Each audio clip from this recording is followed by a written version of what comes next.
ये कहानी एक पंडित जी की जो राजा के दरबार में पहुंचे। राजा ने उनसे 3 प्रश्न किए कि ईश्वर जो है कैसे दिखता है, कहां तक देखता है और करता क्या है। पंडित जी ने कहा आपने मुझे बुलाया लेकिन आदर सत्कार नहीं किया। तो दूध का ग्लास मंगवाया गया। पंडित जी दूध के ग्लास में बार बार उंगली डाल करके दूध को बाहर निकाल करके देख रहे थे। राजा ने पूछा कर क्या रहे हो। पंडित जी ने कहा कि मैंने सुना है दूध में मक्खन होता है। राजा ने कहा ऐसे थोड़ा ना मिलेगा, दूध से दही बनाया जाता है, दही को मथा जाता है, फिर मक्खन मिलता है। पंडित जी ने कहा ईश्वर भी ऐसे थोड़ा ना दिखेगा, आत्मा को पवित्र करना होगा, नियम से, ध्यान से, अभ्यास से, तब परमात्मा दिखाई देगा। राजा बड़ा प्रसन्न हुआ जवाब से। उसने कहा दूसरे प्रश्न का जवाब दीजिए। पंडित जी ने कहा कि मोमबत्ती मंगाइए। एक मोमबत्ती मंगाई गई, उसको जलाया गया। पंडित जी ने पूछा बताइए कहां तक रोशनी जा रही है। राजा ने कहा कि हर तरफ जा रही है, चारों तरफ। पंडित जी ने कहा बस यही, परमात्मा भी चारों तरफ देखता है, हमारे हर कर्म का हिसाब उसके पास है। फिर राजा ने कहा कि तीसरे प्रश्न का जवाब दीजिए, ईश्वर करता क्या है। पंडित जी ने कहा आप गुरु बनकर के पूछ रहे हैं कि शिष्य बनकर के। राजा ने कहा शिष्य बनकर के।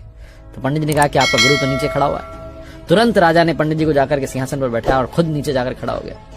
पंडित जी ने कहा बतलाने के लिए रह क्या गया है, बस यही तो ईश्वर करता है, पल में राजा को रंक और रंक को राजा बना देता है। बहुत छोटी सी कहानी जिसका सार समझाता है भरोसा बनाए रखिए, प्रभु सब कुछ संभाल लेंगे, वो सब कुछ देख लेंगे, बस आपकी आराधना में, पूजा में, भक्ति में कमी मत होने देना।